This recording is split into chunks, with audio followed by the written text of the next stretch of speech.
Good evening, ladies and gentlemen, and welcome to, are we doing this? Bibliomancy for Beginners. Okay, now, okay, yeah. Yay!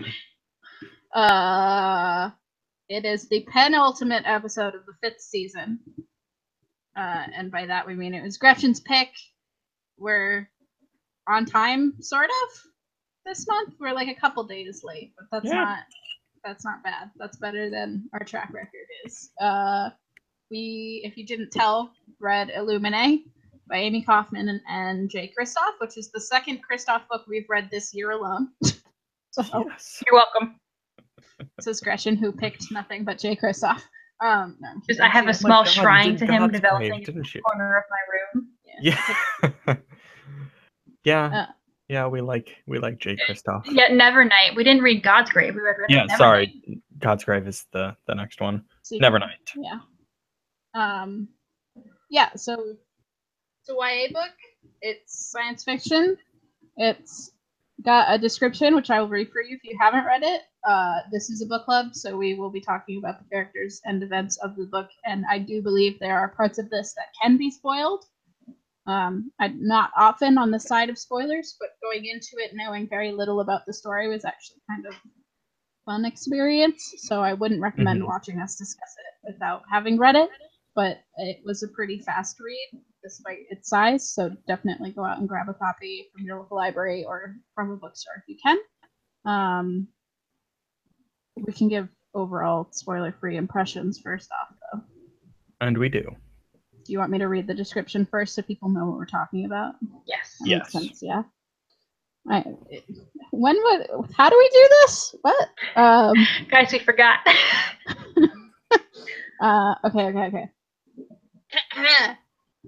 This morning, Katie thought breaking up with Ezra was the hardest thing she'd have to do. This afternoon, her planet was invaded. The year is 2575, and two rival megacorporations are at war over a planet that's little more than an ice-covered speck at the edge of the universe. Too bad nobody thought to warn the people living on it. With enemy fire raining down on them, Katie and Ezra, who are barely even talking to each other, are forced to fight their way onto an evacuating fleet with an enemy warship in hot pursuit. But their problems are just getting started. A deadly plague has broken out, and it's mutating with terrifying results. The fleet's AI, which should be protecting them, may actually be their enemy, and nobody in charge will say what's really going on. As Katie hacks into a tangled web of data to find the truth, it's clear only one person can help her bring it all to light. The ex-boyfriend she swore she'd never speak to again. Drama. I hate that description, honestly. I do too. It's so bad. Also, that one paragraph which tells you everything bad that's going to happen in the book. Rude. Well, I guess that's a spoiler that's out there then. There's a plague. There's a plague. There's not just a plague, but there's a maybe evil AI. That's the other... Yeah. Big bad thing. It's all gonna be weird. Yeah. Okay, so spoiler-free impressions. So I have been talking about this book to patrons at my Barnes & Noble for a really long time, because all I had to do was, like, the first time I opened it up, I was just like, this is one of the coolest things I've ever seen, and it must be awesome. And selling it on that power for a really long time. And so I was really happy into it and find that it was not just as cool as I thought it was, that it was cooler than I thought it was. For those of you who don't know, Illuminae is not text per se. It's made up of a whole bunch of different things, none of which are the traditional text that you would find in a book. It gets close sometimes with, like, transcriptions of videos, but that's not even, I mean, it's not like book text. But all of it's formatted to be like memos on data pads and everything like that. And so you get those, you get surveillance records, you get audio transcripts. Yeah. And it's all just kind of cobbled together. Yeah. So, and then, I mean, towards the end, it gets really, really, like, experimental. Woohoo, look at all of this. So it's just crazy. So basically, I read this over vacation, and I loved it so much that I left my paperback with my mom and my brother, and I was like, you need to read this yesterday. I came home, and I bought copies of the hardcovers of this one and the second book, because I knew I would want the third book right away, and I wasn't willing to wait for the hardcover so they don't match. But it's probably the coolest thing that I have read this year, and it's probably, aside from the fact that I got like 2 Sarah J. Maas books this year, I really haven't felt all year this drive that I had to turn the page, because like the plot's went mostly in the way that I expected it to go, but I still wanted to turn every single page to see what new adventure I would get page-wise, and that was really, really fun. I haven't felt that kind of drive to read a book like all year, and it was really great. I liked it. There we go. Gretchen liked it. I was the last one to read it, so I've read it most recently, and part of that was because I had bought it forever ago, and I also bought the hardcover, and I bought the hardcover of the sequel because, like Gretchen said, when you opened this up, I instantly knew it was something that I was going to want to read, even if I didn't particularly like the story. I would want to read it to discuss the structure of it, because it's rare to see something like this meticulously crafted, especially in the YA genre, when it comes to presentation alone. So I wanted to see if it was done well so I could discuss it, but I also wanted to just see how they were doing it, because people might know that like House of Leaves is one of my favorite horror books, and it's very similar, and it's postmodern, like words flipping about the page in weird ways, and so I already appreciate that sort of presentation of a novel structure. So yes, and I did enjoy it. I was able to read it in one day and pretty much one sitting without being like, it had a good pacing. I think that's one of the really good things about it, was that it didn't feel slow ever, despite it being very large, and some of that does have to do with the way that the text is on the page, that some of those pages flip fairly quickly because there's not a lot on them to like parse through, if that makes sense. So yes, I enjoyed it. I gave it like 4 out of 5 stars. I would have been a 5 out of 5 star read, but I had one very major issue, which I'm going to discuss later. But I am flipping back and forth between it being like a personal preference thing and it being like a larger issue with the storytelling in general. But that didn't, it took away from my love of the book in general, but it didn't take away from how much I liked the story, so I would still recommend reading it, if that makes sense. Cool. It doesn't, for me, make sense, but I think it will when we actually get to the discussion. There were just a little too many open variables in that. I was trying to not talk about it in concrete. Right, so I'd also known about this for a while. Gretchen and I both liked Jay Kristoff's stuff before we started doing it in book club. I think his Storm Dancer trilogy we were both fans of. So I'd been always meaning to get to it because I knew about the design and never quite did. This, I'm not sure if it's one of my favorite books, although, as we can all agree, it was lovingly and brilliantly designed, and it was so refreshing and interesting to see how much care was put into each page, just to make it an interesting component of the narrative, and I think that was all incredibly successful.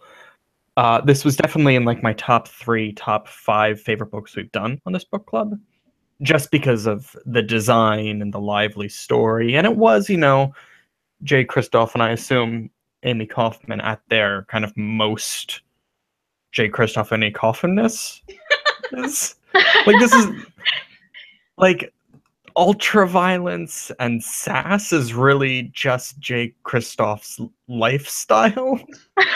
And like every character being fair game for death, just across his series, these are always possibilities that you go into reading it, so it's refreshing when you're getting into one of these narratives where there's so much bad stuff constantly happening, where you never really know if everyone's going to survive, and if not, who. So that was always really great. I will get into my more detailed thoughts about it later, but I think that covers my general feelings. Okay. Again, I think that we all agree that it's nice to go into the story without spoilers, like not knowing the plot points, because that's part of what drives you through the book. So if you haven't read it, go read it, come back, talk about it in the comments when you can. Outside of that, I think that Spoiler time. Yeah. So, right. Spoilers. After this point, you have made your own choice. Don't blame us. We warned you. All right. So Let's get into this. Where do we want to start, if anywhere? I mean, at this point, like, I think we've all realized that when we really like something, to have a discussion, because like we can all say, "Oh my god, the design, guys," but unless you really sit down and we like do a page by page, like look at this. I mean, there's not, you know what I mean? Yeah, actually, I do want to discuss that. Pause. Oh. Hey, Josh, come back when you've read the book. It's super worth it. We love you. Thanks for stopping by. Oh. Okay, continue. Very well. So regarding regarding the design that we all loved, I did have a question for you guys, because this is something that bothered me, but I also recognize I was reading out of a paperback, which has a slightly different binding than the hardcover. Probably I also would've. read out of a paperback. I now own the hardcover, but I read it out of a paperback. Okay. What became a problem for me was some of the space scenes where the lines are spread like kind of zigzaggy across the page. I know what you're talking about.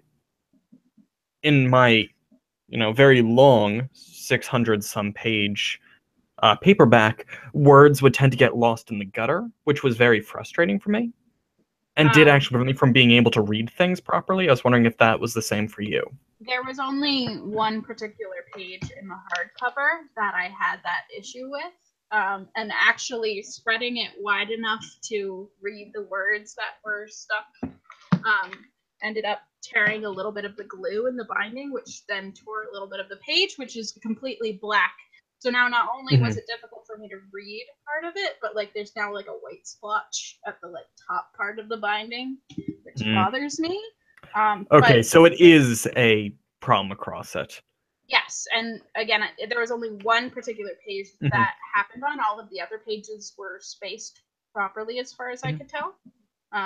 For like, there were no words lost, but yeah, it did happen on one of the pages where like a missile was moving or something. Yeah, and that's such a small thing in many cases, because it's like, even for me, it was at most a handful of pages, and what I lost wasn't really plot relevant, but in a book where everything else was so carefully done, it was disappointing that then they fell into this issue where they didn't allow for a gutter. Especially with something like this book has to be expensive to make, because there are so many pages that are like full black pages with white text, or like the spacing of it on the book should have been. Yeah, like a lot of pages got added onto this print, right, just for their fun with it. Yeah.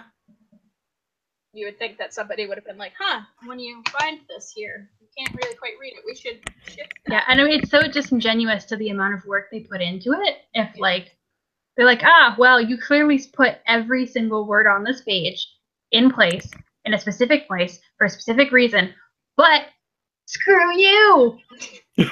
Yeah, so it is. It's only because they did such a good job that I am calling this one thing out.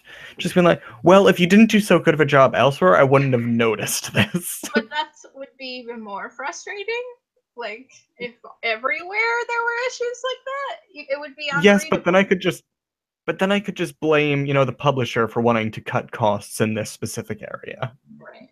I mean, although at this point, I feel like if the publisher didn't want to publish this, they would have just said no from like the get-go of just being like, I see the money and ink you are going to cost me.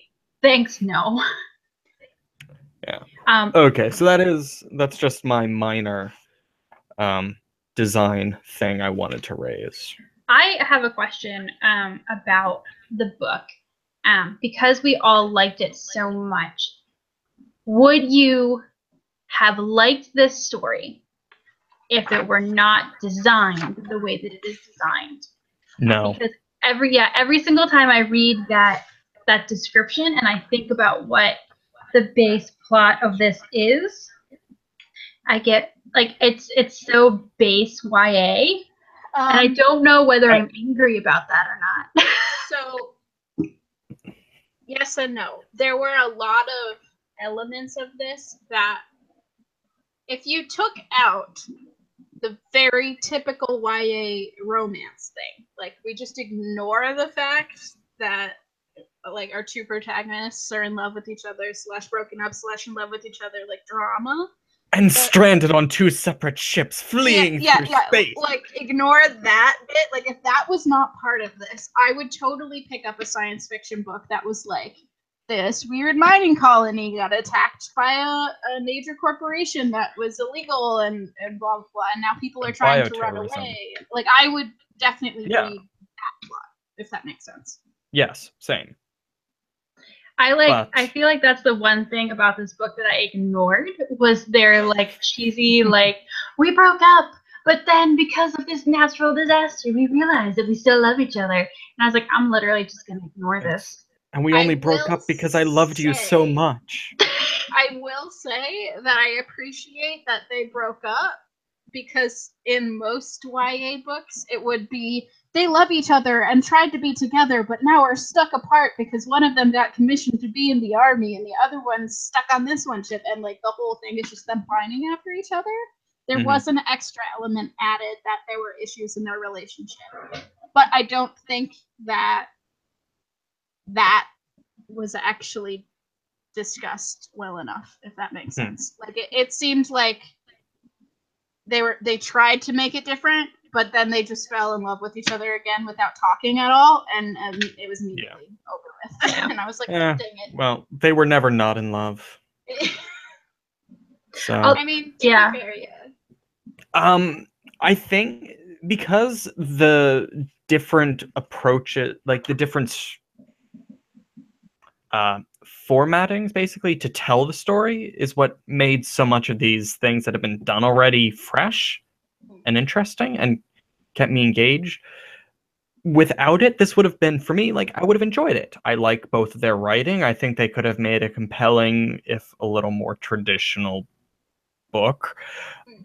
But it was hard enough to deal with it when these characters are already very generic, like, you know, the very sassy girl and the kind of stiff, awkward guy. Like, these are things I've seen Christoph do before. Yeah. And if I didn't get them in this new, exciting packaging, where they're trying different ways to tell this story, it wouldn't really have been all that interesting at the end for me.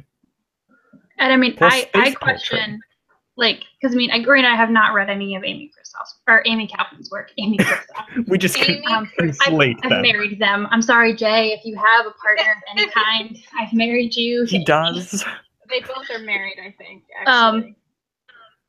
So yes, I don't know why, but like I expected more out of the characters and the plot than being as generic as it was. But at the same time, like, I worried that if you had tried to do this much new packaging and also tried to package like a ton of new, I don't know, like an alien race or stuff like that, like you'd really disassociate it. But I don't know if that's just me not trusting people enough. It's also those elements didn't really carry so much of the story. It was very plot and circumstance driven.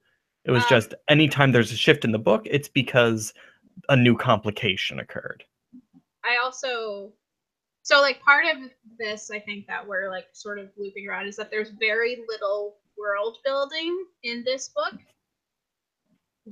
aside from the fact that the whole thing takes place on like 3 ships in space, there's very little discussion of like anything that doesn't have to do with the characters and like what's physically happening right now at that moment. And I think part of that has to do with the way that this book was structured, as like people are creating a report on events that happen. So it's literally meant to discuss the events that happened and ignore everything else, because the person reading it is supposed to be part of the world. Yeah. And to be fair, we don't need to know anything else about Evil Empire Corporation. No. And I mean, I was worried about that, because I did the same thing. I didn't really read the description, so I kind of went into it like, why is this like this? I don't know. But like when they were like, and here is compiled the report, and I was like, oh my god, this opens the door to so much fucking info dumping.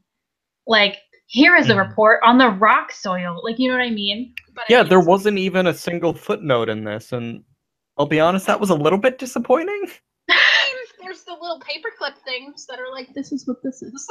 Oh, that is true. They did have they did a little I mean, I think at the top my point of bringing that up though was that I honestly like, it's gonna come out weird, but I liked how little world building they did, because I really felt like I had enough to understand the story. There weren't enough crazy things going on that I felt like I was like, I need this explained right now. And like, they could have easily put the info dump in, and very few but savvy readers would think like, why is this here if the person reading this report like would already know this? Yeah. You know what I mean? They could have easily slipped it in there, and they didn't. They just let the plot speak for itself. And that's definitely like a conscious decision that I really enjoy, because I cannot stand books that are like, here's your world building and a shovel to the forehead. Here's why they were mining this particular substance and why it is necessary throughout the universe, but nobody really has any of it, and it's a highly controlled blah. We don't care. Yes, teach me about unobtainium. Please, just carry on at your leisure. No, I agree. It did actually help immerse me in the narrative, because, you know, you just need to understand relationships rather than all of the details behind what these things are. I guess the thing that I wanted to discuss about it was like all the way until literally the very last, I guess what I would call chapter. It's not a chapter, but the very last bit. I was super confused as to who was compiling this report that was so focused on 2 people that in my mind had like very little to do with anything that was actually going on. Like, they had major rules, but by and large, they were just like but you didn't really get captain's logs in here as you would, or like any point of view that actually had. There were a couple of captain's logs, but very few of them until the very end, when it was revealed that the person that pulled all of this information together is the person that this information is about. Yes. Which is, that's not my major issue, but it is something that bothered. And what do you feel about that? I mean, the way that it was revealed in the end, like, knowing that it was about the 2 of them, I already guessed that something was up. And like, my whole thing flagged when Ezra was like, yeah, my mom disappeared and like she was a bad person. I was like, oh. Literally from the first second in like the beginning part where he was like, yeah, my mom disappeared, I was like, oh, she's gonna factor into this at the end. Because disappearing parents always come back. They always do. For me, I kind of already expecting Ezra's mom to show up towards the end. The fact when it's like, haha, it's been me all along. I was like, oh, that just I am the AI. What I suspected. Like, born of an AI. And I'm trying to steal your girlfriend, my son. No. But yeah, I mean, for me, like, I knew from the beginning that something was up. And then there was a missing mom, and I was like, oh, is this all compiled this way because it's his mom, and she's trying to figure out what happened to him. And then, so for me, it was a nice surprise when she was like, ha, it's been me all along, and I tricked you into thinking your son was dead until like right now. And I was like, okay, And now Like, read this weird chapter of me making out with him. Yeah. Yep. I don't know. There That are went issues like with that, right? Like, there are like structural issues. Suck it, old woman. I don't think structural issues, just like kind of weird. Yeah.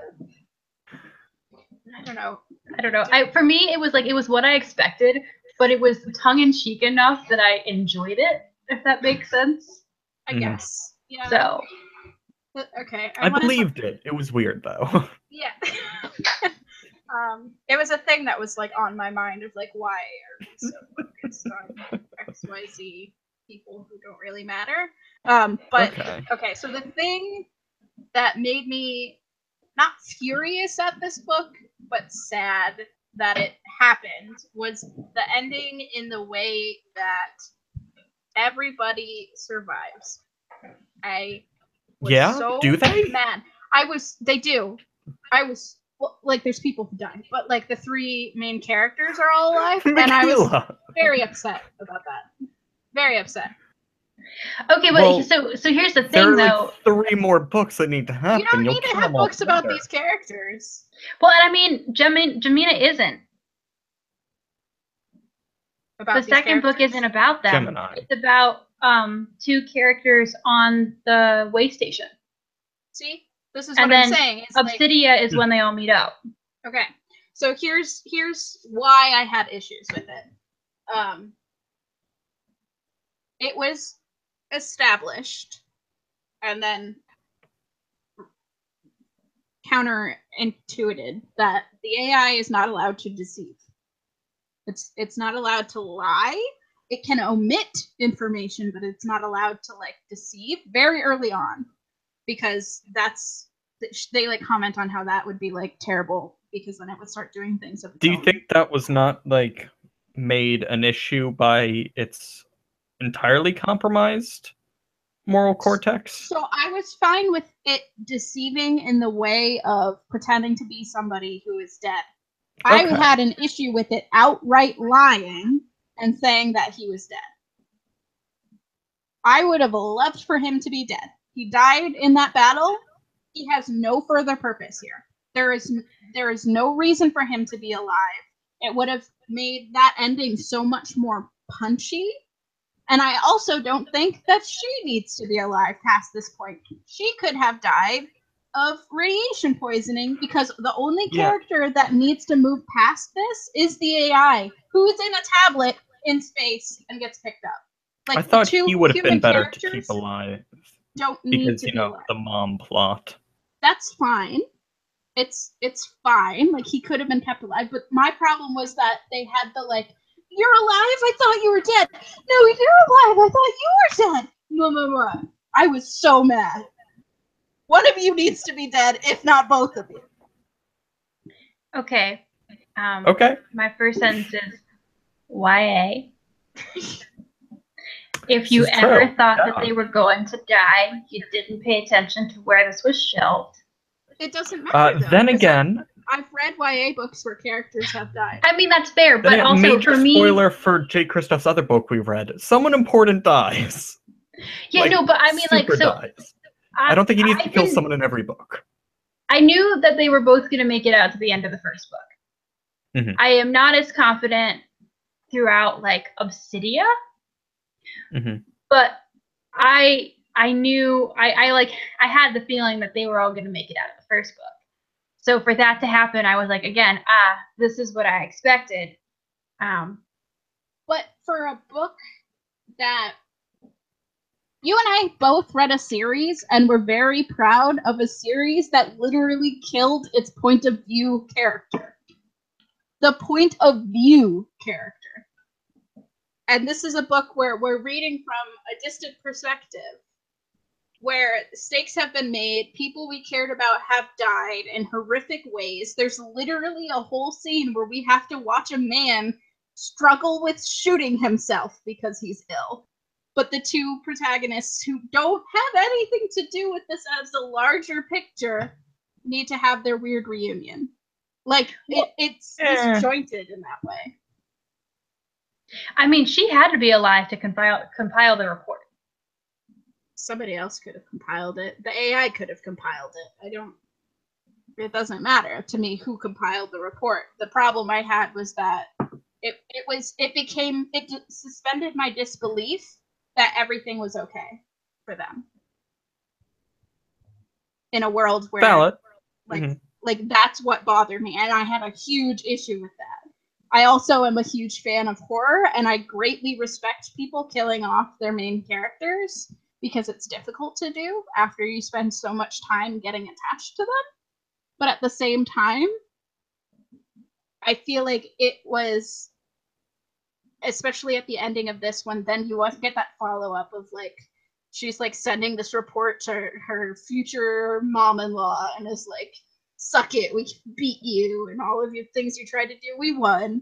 I literally got roasted by nuclear waste and survived. Like, it bothered me that it felt too clean at the end after everything that has happened. I had the opposite reaction of like where she gets super egotistical about it, and I was like, did you learn nothing from this? Like, obviously, because she's gotten so like egotistical about this, the rug is about to come out from under her. Which, like, and for me, that was a huge drive to like continue reading this series.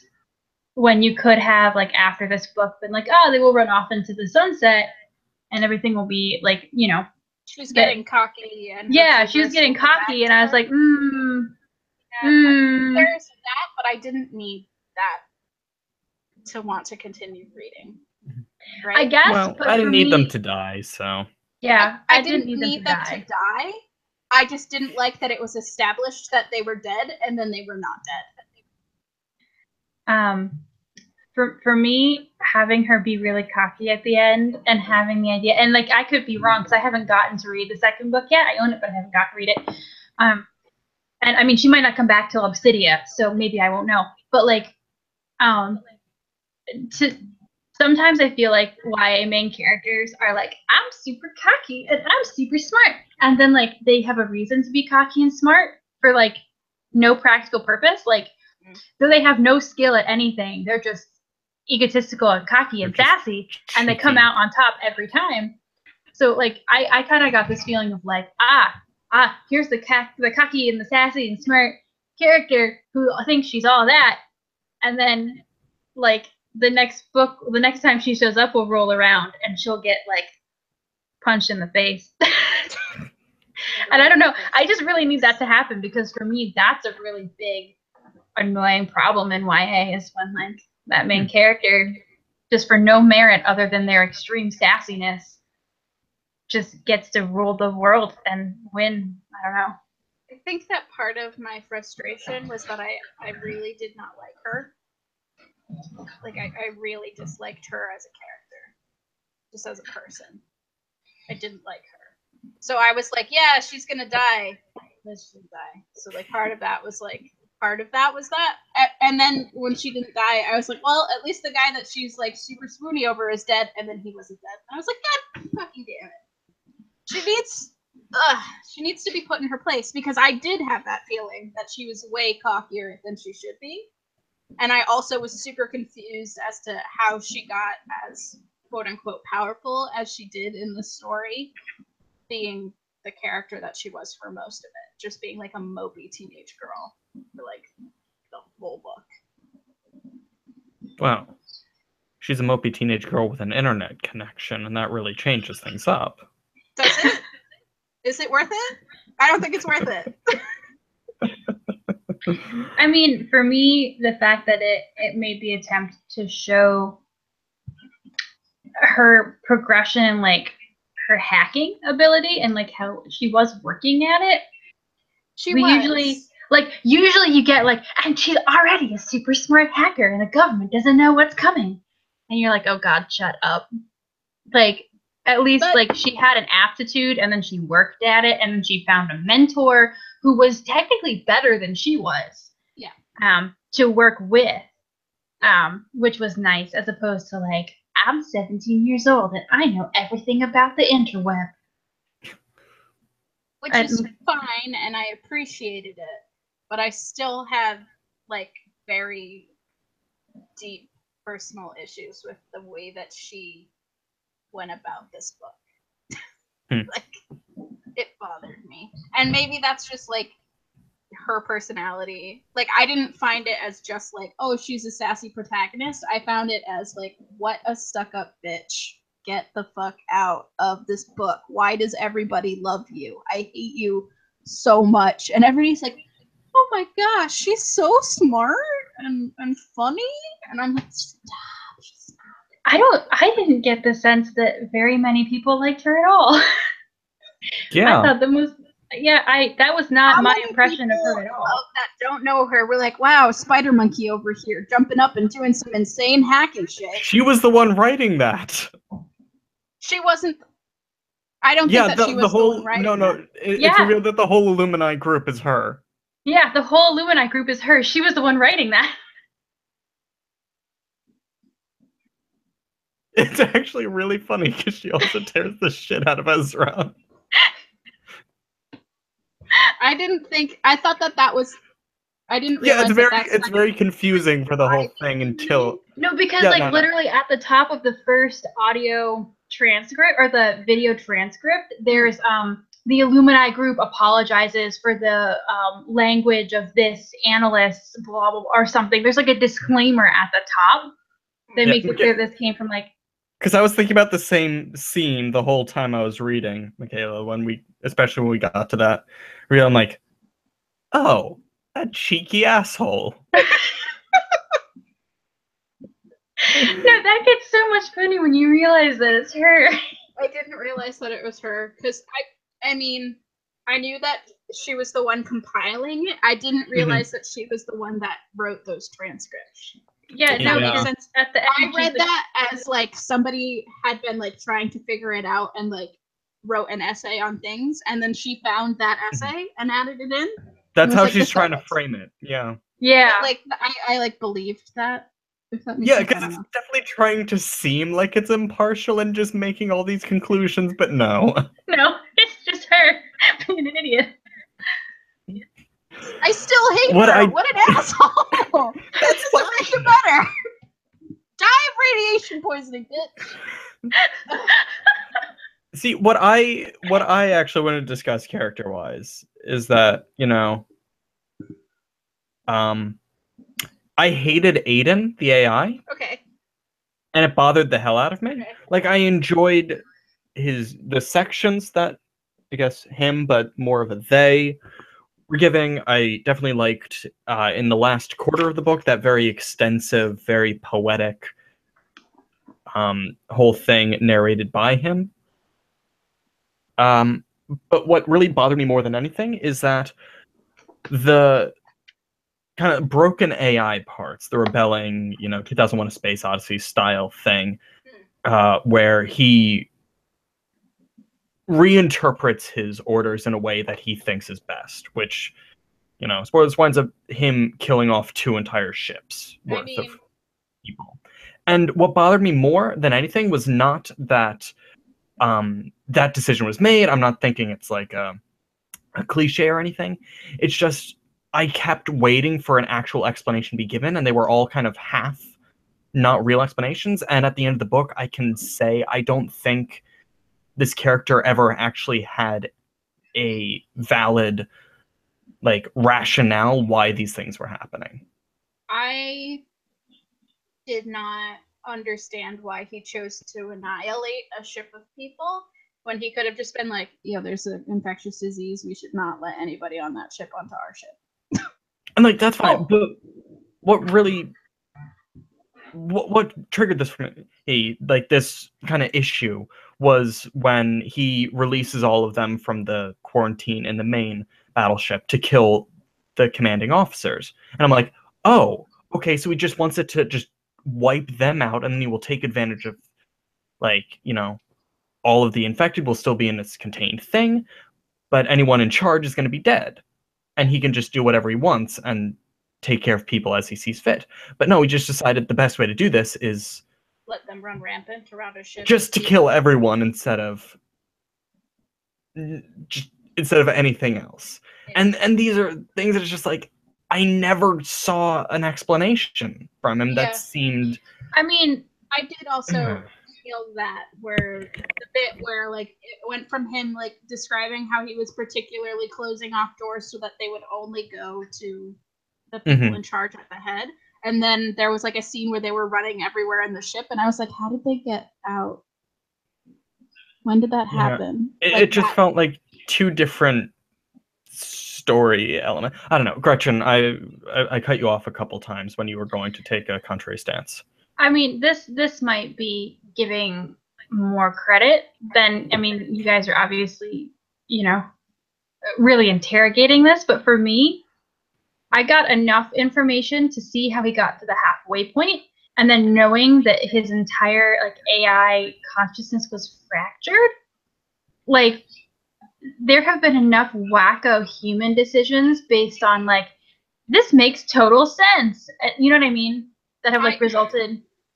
For me, it just seems it didn't give me enough of that jump. I needed to get further than halfway. Yeah. Especially when I am then meant to empathize and appreciate this character for the second half of the book. What? I can hear that. And for them, like, can they hear it? No. Okay. Well, I don't care if you can hear it. I care if they can hear it. Sorry. Tell John he's a dick and that I can hear it and he needs to be quiet. Oh, Michaela says she can hear it. I don't believe her. No, we can actually hear this. I'm calling out the lie. For the first time in the 45 minutes of this, we've addressed the fact that there's another human being in my screen. My boyfriend is here, everyone. Give him headphones. Tell him to wear headphones. He's wearing headphones. He's just deaf. Tell him to stop being deaf. I don't think it's that easy. Have you tried? Okay. Sorry, continue, so, Taylor. Basically, the reason it really got to be bothering me because it's not then just a degrading AI, and I'm like, okay, so clearly there are some broken synapses in there, but then that I was then supposed to empathize, and for this AI to then become a primary character who survives in the book and is like a fun, sassy sidekick in love thing. Sidekick. Like, I either needed it to be a clear line of thought, or for the then to not get redeemed. Right. Because it definitely gets a pass on all that by the end of this book. It does, but I don't know. Maybe I was just like blinded by love of the book, but like I don't know. I really liked that it got to be both a murdering, rampaging AI and something that tried to think. I don't know. I like that it was more than Didn't think just too hard about some things, it seems. it did, but like it was more than just one thing. And I feel like a lot of times when I see AI used, it's either like the ex machina, or it's like a crazy rampager, or like it has no feeling. And I don't know. I liked that Aiden. I guess you're right. There's issues to the way that it was written, but I at least liked that there was complexity. Yeah, and I agree. It is between those two things, but it's not any farther forward. And I need it, if it's going to pair those two different elements into a thing, to then take it a step into development. I think I had some issues with the choices that Aiden made, but I don't think I had as many issues with it as you did, because I actually really liked Aiden. Yeah, I did as well. I like controversial characters, and he felt like a controversial character. He felt like he was trying to, I'm using he, this AI, was trying to take as much responsibility as it could. And like there were decisions that it made that were very selfish that I thought were interesting for an AI. Like his whole thing was like, I needed to get you here to stop your motherfucking dude from literally hacking my servers to pieces. Like, that's my only goal right now, is to survive, because I know that I can protect people. And then they start having philosophical discussions, but at the same time there were holes in it. And so I feel like it definitely needed more development, but I didn't have as many issues as you did, if that makes sense. I was fine with him murdering a bunch of people. I didn't know why he felt he needed to murder a bunch of people. I was fine with it. I was fine with him letting the infected kill all of those people because I agreed that anybody in charge would have been like, shut this shit down right now. Shut it down. Burn it with fire. And he was like, I can't let them do that.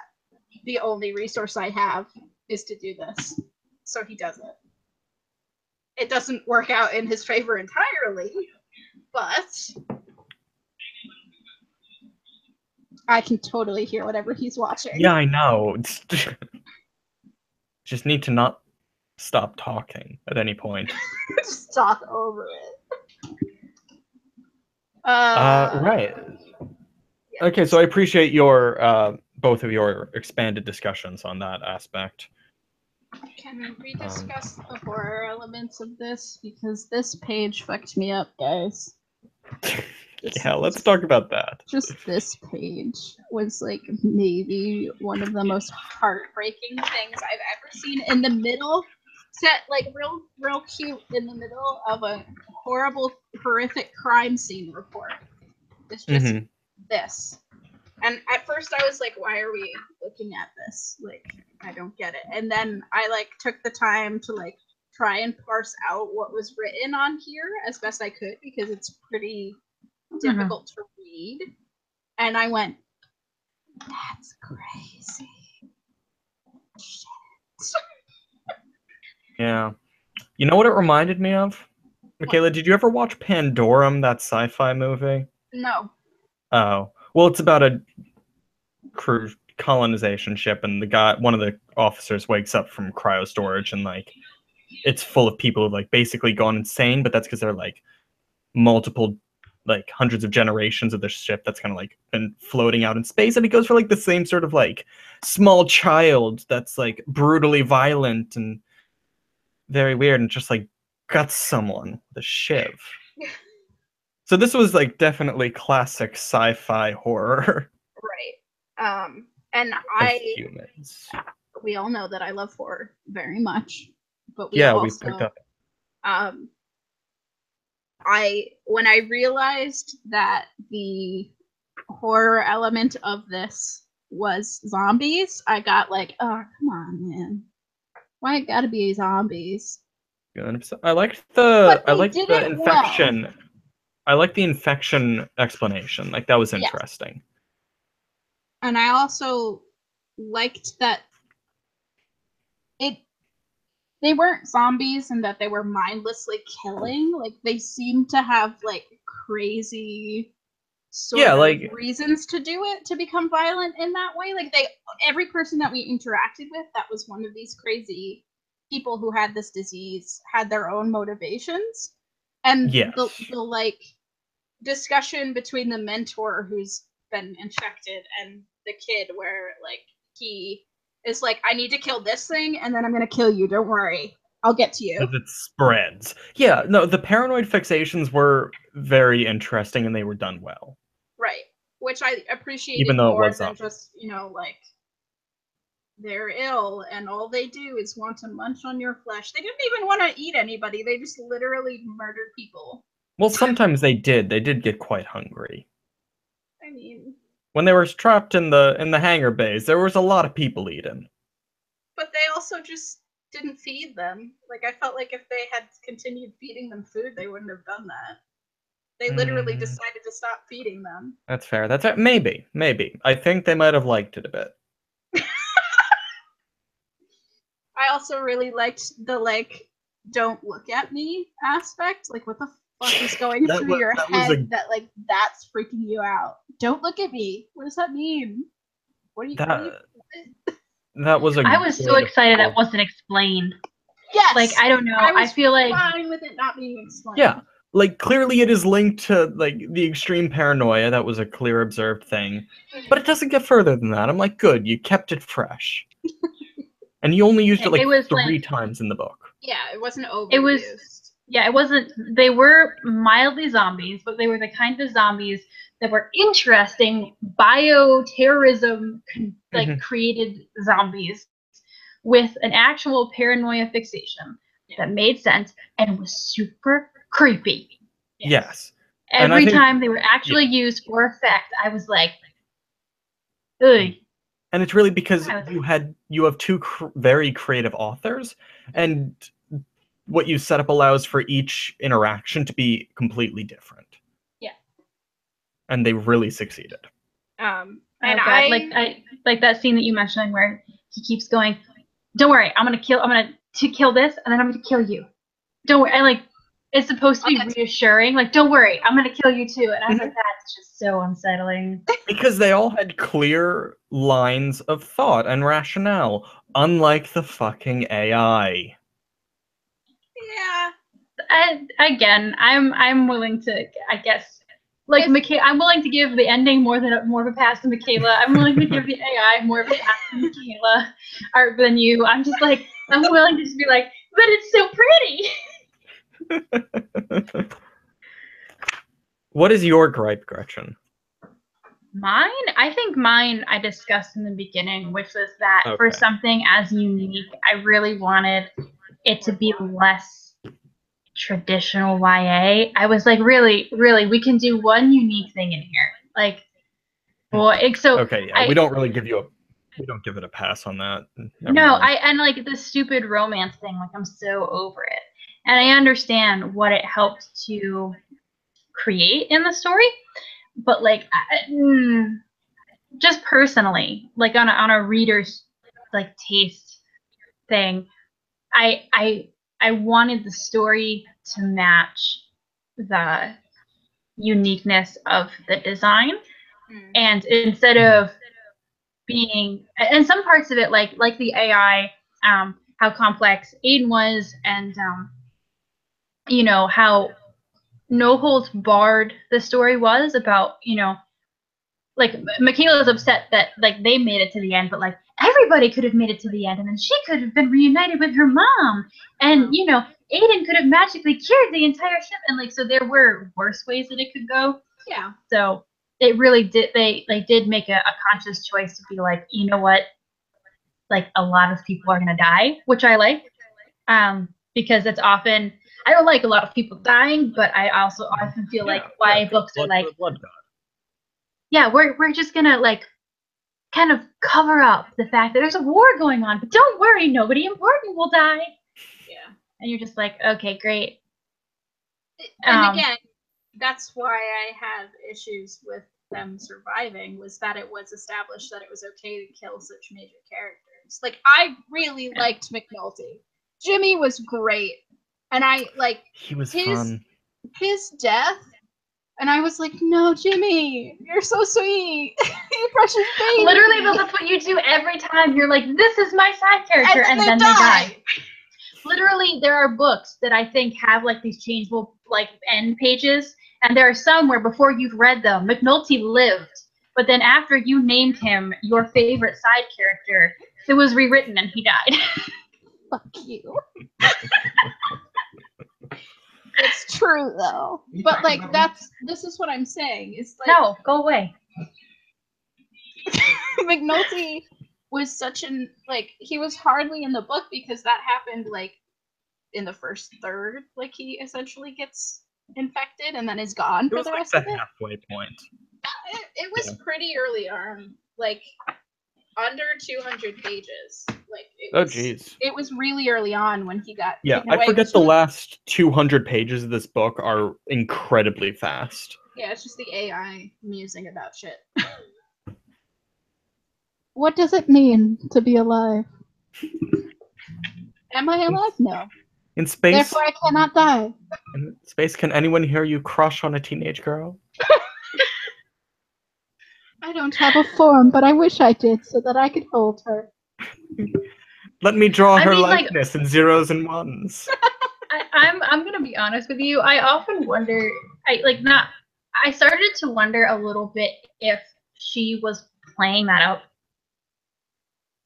Like, once you get to the end and realize that it's all like she's compiled this whole report, like she could edit that shit. But like, why? She could, but he still exists. I mean, fair. So but like the whole like, I just want to hold her. Like, that's weird. You're binary code, dude. Sit down. And I mean, the notes do say that these typographical anomalies are present in the original files. So, like, this shit. That's how he was thinking. That is the Oh visual my God. representation of him thinking. She moves in long, slow bounds across the Alexander's Hull. Okay, I'm sorry. Hang on for just a brief second. So, I have never taken the dust jacket off my book, Okay. and I just had like a religious experience. So this is the front cover of the book, and there's like these little hole bits and things. Yeah, it's. If you take I won't off spoil the it. dust jacket, it looks like this. It's sections from the book. I did Yes. spend time looking at it. It's like actual like pages in the book and like quotes from the book, so it's not as illuminating as you would hope. But yes, it's very good design. Oh my God, I didn't notice this like at all. Yeah. And Mhm. I'm sorry, like as an object, I am so thrilled, and literally I am so excited for school to stop because I'm gonna read the second book. Yeah. Like Yeah, literally it's my first cool order die of business cut. when I leave my last class will be like, I'm gonna read this book all night. I mean, It's except been a not while because since that you've my been last class in on the Thursday book and I have a club. 7 a.m. meeting on Friday, but like it's my first order of business. I haven't read as much as I would usually read this year. And a lot of the things that I read, I have been told to read, mostly by school, but also like, I mean, just books for book club. And there's nothing wrong with that. But like I mean, it still took me like 3 months to finish Tower of Dawn, the new Sarah J. Maas book, because I couldn't get around to it. And honestly, like I was really gripped by the last court book, but not that one. So like this is the one experience reading that I've had this year that's just been like like you know what I mean? In that way that is fun. Yeah, no, I mean, I'm really excited to read the sequel as well. Yeah, I have it. It's in the box with blue books. I'm not gonna So, go digging through boxes. New again. Year's special, who wants to read Jamina with me? I need bookcases before we do it. Please, so that I don't have to go digging through these boxes. I can get it out of the library, take it home, yeah. I mean, we have to do Ironcast first. I'm We cruel do. to Taylor, but I'm not that cruel. Yeah, Go I ahead, would. Taylor. Discuss our next book Yeah, pick. we are definitely at that point. I am very excited that we are going to be reading Ironcast by Destiny Soria. I don't remember much about it because I read the flap like 6 months ago, back when we first planned this. But it is set in 1919. I think there's some magic in it. It's like New York, and it's about two girls who are friends, and they go through the story and remain friends. I Whoa! think it's just a good, wholesome book about friendship and not YA romance. I don't know what non-YA romance books are like. Oh, that's not true. Codename Verity is still one of the best books ever. So whatever. Ooh, that But was pretty good. Book Thief counts. Also, what's another one that I've read? Monster Calls counts. No romance in that. it there's does a lot. happen, but it Yeah. just feels It does. not. Yeah, so anyway, that's a thing. That's something to check out and read the blurb of on your own time and see if you want to read it. Yep. If you did I not think you should. know, we do have a Goodreads group. It currently has 20 members, which is more than I realized when I went today to update our next couple of book picks. Because after, starting off season 6, because this is our last pick for season 5, it'll be the end of December. We wanted to do a selection of new books. If you want to discuss some of our future things, that's one of the places to do that. I have a thread set up there to just like list types of books that we could do. So like LGBTQ plus books or books with an author whose last name is the same as yours. I don't care what the thing is, but that like if you have ideas for things like that, please add them because we are looking at those. And also, we love to find new things. Yeah, and if you have genres everything. or book suggestions, if you want to hear us talk about the sequel to this book, you can say that there as well and be like, yo, y'all can't just read it on your own. You need to talk about it too. Like, Time for me to Yeah, we create could do 20 another- fake Goodreads accounts. 20. Specifically 20. Yes. And they're all acronyms of Gretchen Homeyer. Yes. So when Gretchen Gromeyer comments, shh, Definitely not Gretchen. definitely not me. Yeah. It's like Obama with a mustache. What other things do we have? There's technically a Twitter for the book club, but we've been really bad about that. So if anybody has ideas for ways that we could better utilize that stuff, that'd be great too.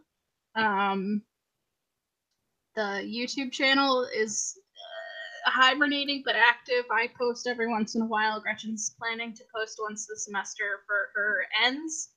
I have a video that's going to go up on Monday because I was going to post it today, but then we were doing book club today, so I'm going to post it on Monday instead, where I discuss how I plan to read 15 books in 30 days to complete my Goodreads reading challenge. So, fun stuff.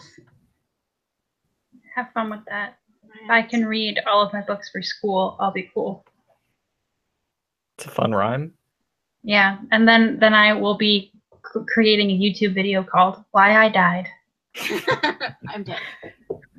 This is me reincarnated. An explanation yes. in 5 parts.